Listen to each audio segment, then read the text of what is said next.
morning, ladies Morning. and gentlemen. Good morning. Who in here feels like there is something that they could maybe be doing to maybe help boost or improve their health and well-being? Yeah. Have you tried lots of things before that haven't stuck or have failed?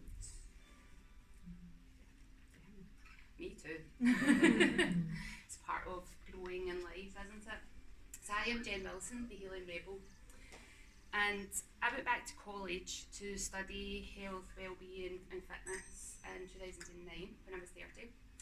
And then I went on to do my degree in sport and exercise science, so I was really passionate about learning how to do things to help myself. Within my peer group, I was known as Fitness Jen. I was the one that everybody looked to for the health and fitness advice. But then, in 20, got a voice, got things to say, haven't you? In 2017, I was diagnosed with a health condition that has changed my life forever. So I was diagnosed with Crohn's disease and then endometriosis. Both of them are inflammatory conditions. And now that I'm heading towards 45, we're going to add into that loop perimenopause and menopause.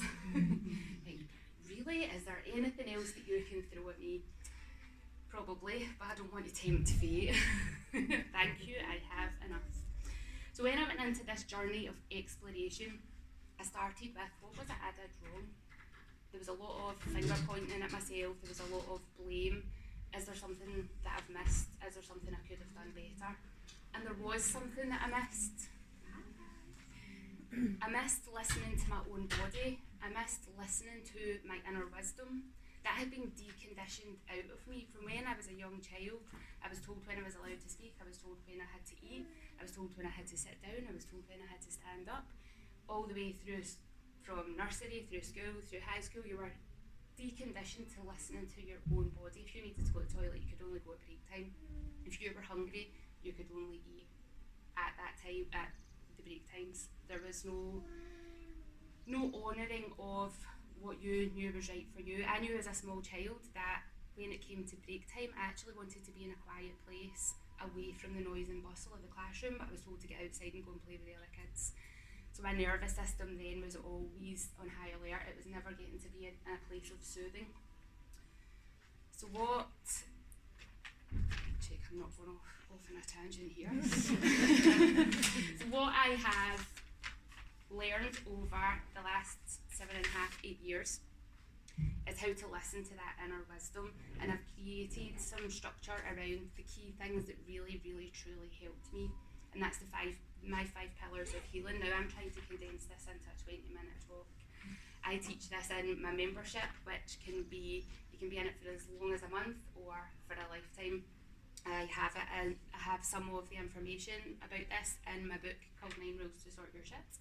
There is a raffle prize in there, but it's also developed since I wrote that book. So these 5 pillars are what I'm going to go through with you today. So the first one is, do you know your values and do you live by your values? Now I've worked with women who are in their 50s, 60s, 70s, and when I've asked them this question, they're like, Jen, I don't even know what you mean by that. What are your values? So your values are your inner compass, your inner knowing, the guidance that when you make a decision, you know it's the right decision. When you make a decision that's the wrong, you know it's the wrong decision because you're not being true to your values. One of my most important values is freedom. For me, that has potentially a very different meaning than for somebody else. So for me, freedom is being able to go to the supermarket without having to take my partner to take me there. For me, freedom is having a house that I don't have a mortgage to pay on anymore, which means that I might be living in a slightly poorer area of the city and I don't have a garden, but I'm okay with that because I'd rather have that than have the weight of a mortgage around my neck. But that's true for me. For somebody else, if freedom was their value, it might be completely different. It might be not having a house, travelling the world, not having a partner. So when you work out what your values are, it's really important that you know what that definition means to you. Honesty is another one, integrity is another one. When I teach this, I give people like a spreadsheet with loads of words, over 100 words. That's not a definitive list. you might have different vocabulary for things, and it'll get them to go through and like, what's really important to you, how you show up in life, and how other people show up for you, and that helps you start to identify what those values are. Now, when you first do the task, you might have 4 or 5 that you can settle on, and then as you learn more about yourself and you work with these values, you might think, actually, no, they're changed, so they are changeable, they're not this is it, this is me forever. When I first did this, one of the things that I felt was really important to me was feeling needed and feeling wanted. They are way down on that list because I have grown and developed myself to value myself more. And that's not to say that being wanted or needed is a bad value to have, but for me, just as I learned more about myself and my nature rather than my nurture, I was able to go, right, okay. So once you get these values, it's really important for you to ask it, are you truly living to those values? Are you, if honesty is one of them, are you being honest in every single decision that you take, or are you giving yourself a wee bit of leeway to do a white lie to please somebody else? So being able to tune into these values, get comfortable with them for you, make sure that you're living with them, because when you make a decision based on those values, you feel amazing. You're like, yes, this is right for me and how I want to move forward in life.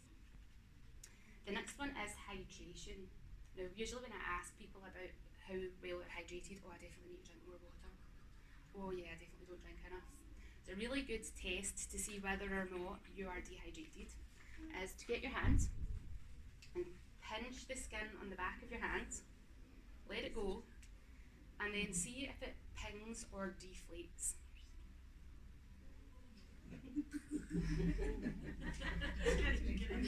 So if it kind of goes down like a burst balloon, just slowly letting it air out, then you're a little bit dehydrated.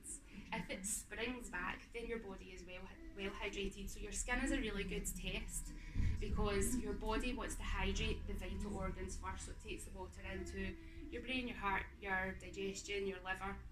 Your skin, although it holds everything in, it can be dry and not be a major problem. So that's where your body will take the fluid from first.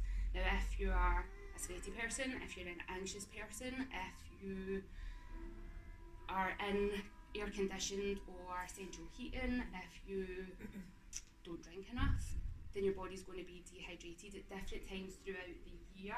It can be more hydrated or less hydrated. The foods that you eat as well, if you eat a lot of watery foods, soups, vegetables, they can help hydrate you, so it doesn't always need to be glasses of water.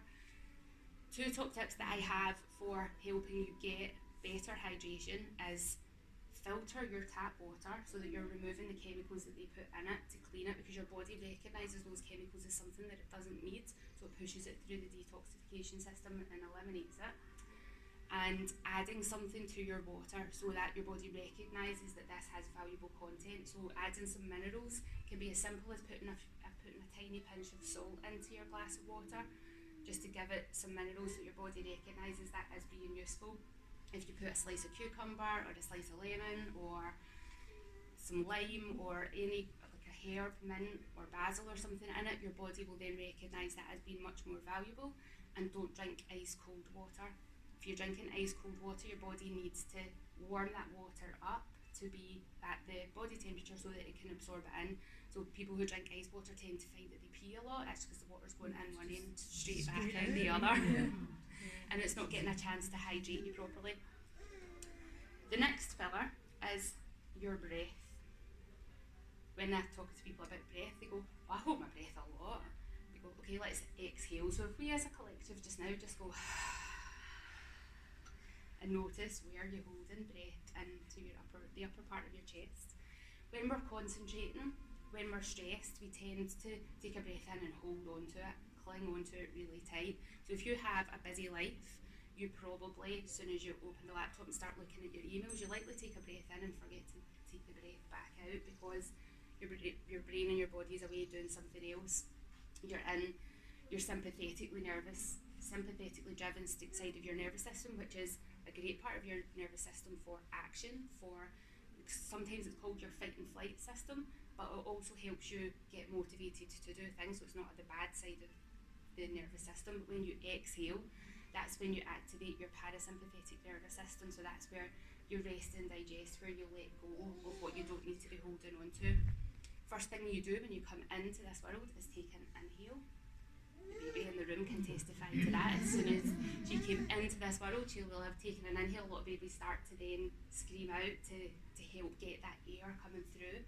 The last thing you do when you leave this earth is you take an exhale and you let go and you move on to wherever it is that we move on to.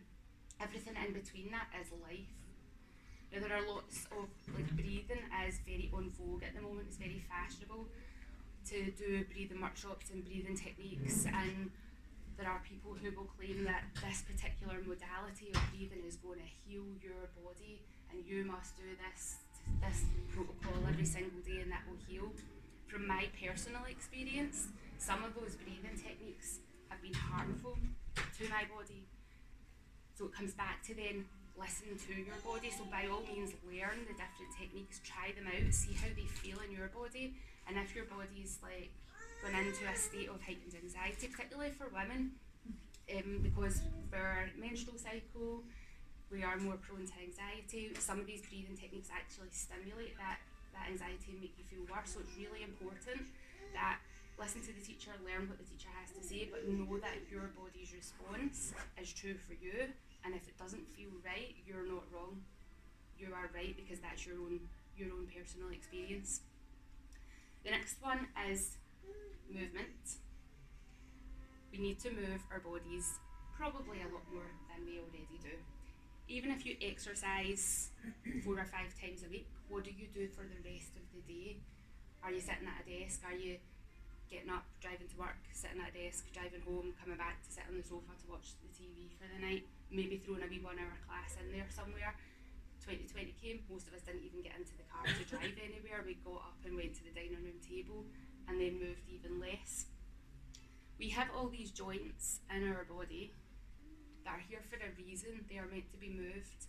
If we don't move our body, the body then starts to think from the evolutionary perspective, that's not needed anymore, so let's seize that up. So as you start to age, when you get out of bed and you're like, oh my back, oh my hips, oh my knees, oh my feet, that's because you're maybe not getting as much nourishing movement into your joints. When you move your body, your joints are always getting moisturised from the inside, so hydration there, really important. When we're breathing, if we're using the full capacity of our lungs, the lungs fill up into this torso, into the rib cage area, which then expands out, creates some movement, comes back in. If you're only breathing into the chest, that part's not happening, and around, that's then going to, if you are taking those full breaths, it helps with digestion, it helps regulate your heartbeat, it helps move your poo around so that you don't get constipated and you can get to the toilet. All of these things are really important, and if we are sitting stagnant all the time, nothing in the body is getting to move in the way that it's meant to. We're meant to be able to come up and move all of our joints without pain, unless you've been in an accident. You should be able to circle your shoulders round, you should be able to twist and turn, you should be able to reach down towards the floor and be able to get down to the floor and back up without being in agony from doing that. That only comes with practice. If you watch a small child when they are moving, getting down, getting up, moving around, they do it with so much ease. Then we go to school, we get put in a chair, we're told not to move, we decondition that ability all the way through the rest of our life, and we learn that this is just the normal.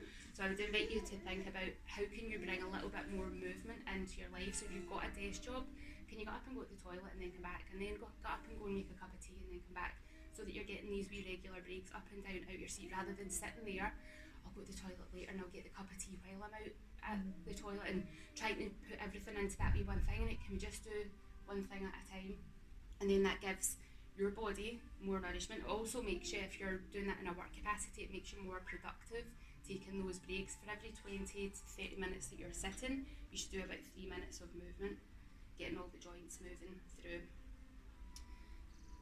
The last one is loving your lymphatic system. So your lymphatic system is your internal sewage system, your internal drainage system. If your body is stagnant, you're not moving. If you are not taking full breaths, if you're dehydrated, your lymphatic system is not going to be flushing out the toxins in your body. If you've got toxins stuck in your body, that then creates inflammation. Chronic inflammation then creates illness and disease later on in life.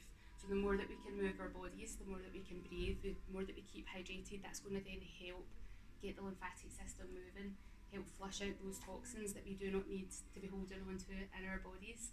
And our bodies will, if we're holding on to too many toxins, what the body will do is it will wrap those toxins in fat cells and hold on to them until it's safe for your body to be able to eliminate them.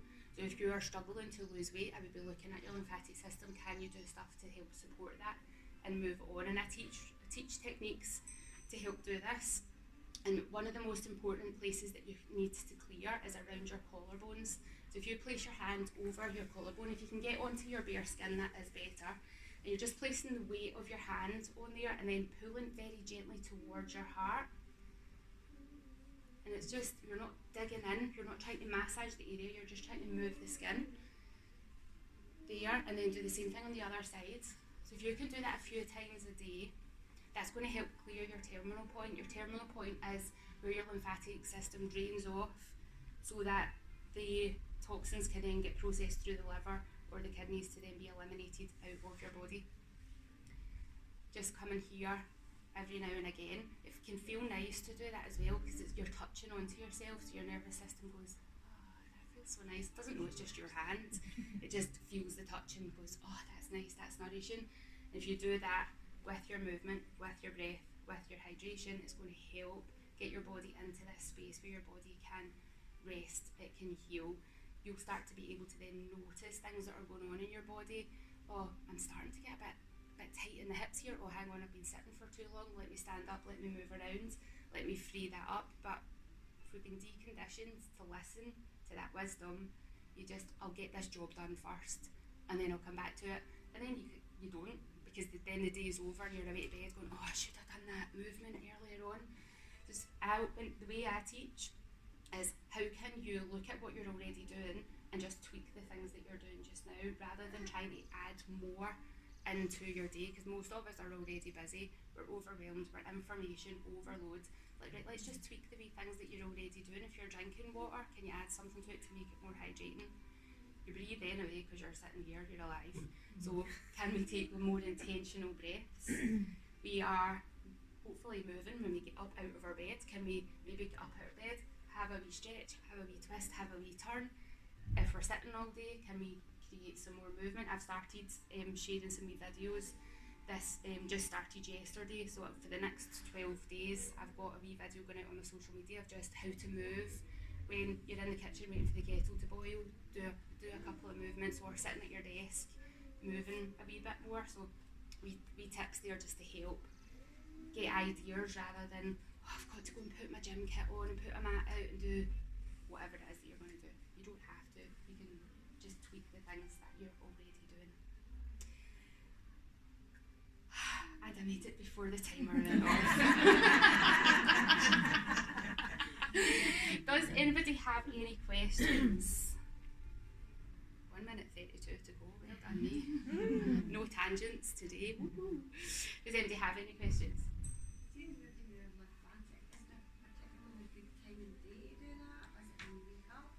Anytime that suits you. When you're doing it, it's really good to pay attention to how you feel. So some people, when they do it, feel really energised, so you wouldn't want to do that before you went to bed. Some people find it really relaxing, so doing it right before your bed could be beneficial. But just doing it would be the first request of getting into a habit of doing it. So when I do mine, I'll do half of it as I'm getting into the shower in the morning. So how I put my body scrub on, I'll start at the collarbones, work my way through my body, and then at the end of the day I'll do my head and my neck, and I'll just do massaging because I find the lower half of my body stimulating, the upper half of my body relaxing. So and then it means that the whole thing's getting done to get the benefits of it. That's your question. Anybody? Can I ask how you feel about vitamins, taking vitamins? I find especially magnesium, especially for my age, is amazing. Yeah. I've not looked back since I started taking that. Yeah, magnesium's brilliant because it helps with your immune function and with your nervous system regulation. Before I go to sleep. Yeah, there's different types of like magnesium supplements on the market. Some of them are better for soothing, so magnesium glycinate is really good for taking at night time to help soothe and help sleep. Magnesium citrate is really good if you're constipated and your bowels are not moving. So some people can be quite sensitive to some magnesiums because it can give them diarrhea. So it's like, come back, listen to your body, notice what that's doing for you. Magnesium baths are great, so if you get Epsom salts, that's a great way to get it into your body, particularly if your gut is sensitive to taking oral magnesium. And the only other supplement that I would say for the majority would be a vitamin D3 with K2, because we see the weather. we don't get enough vitamin D, and vitamin D is so vitally important for all functions in your body. Those two supplements, and then anything else would be specific and unique to the individual. So getting your blood panel done to see where you're deficient or where you're not, because you can spending money on stuff that you're just peeing out the other end, and you might be taking something that your body doesn't absorb. So I would, if your doctor is happy to run a vitamin and mineral blood panel for you, getting information and then being able to tweak it from that saves you a fortune. I was going to ask, I drink loads of water. I thought we had quite good water here, but is there water like preferable for a filter, you're saying? Well, water's got chlorine added to it, which is beneficial to kill off bacteria. But when the chlorine's a bleach, so if you're drinking something with a bleach in it, you're killing the microbes in your own body, and your body will recognise that chlorine as a toxin. So it will like, we need to get rid of this as quickly as possible. So and it depends where in the country you live as well. Like if you live up north where you're getting spring water, it's less chemically treated than city water. City water is more chemically treated. So I personally, I can smell the chlorine off my tap water. So I always filter mine. Boil it, is it okay? Yeah, well, you boil it, that's taking everything out of your water, so it'll take the chlorine and it'll boil most of any other chemicals that they put in it off. Then you're left with a purified water, which is fine, but you want to add something to that so that you can drink it. So teas are brilliant, herbal teas are brilliant, because then you're getting the nourishment and benefits of the herbal, whatever's in the herbs. And I would put, if you were going to boil the water, let it cool, I would then still add a wee pinch of salt. It doesn't mean drink A lot of the bottled water are purified, so they've got no, unless it's a mineral water, like your Evian, your Fuji, your Volvic, they're mineral waters, so you've got them, they're okay, but then they're put in plastic bottles, so then you've got the chemicals from the plastic leaching it in, so I have... much better to put it in a glass. Yeah, if you can get a glass or a ceramic cup, I would drink from that, but you could get paranoid and just like totally freaked out about it. I have been there. So if what you're doing is working for you, don't get stressed about it. But if you're like, I'm drinking loads of water but I still feel thirsty all the time, then filtering the water and adding something to it is going to be beneficial. Anything else? Any other questions? Thank you so much.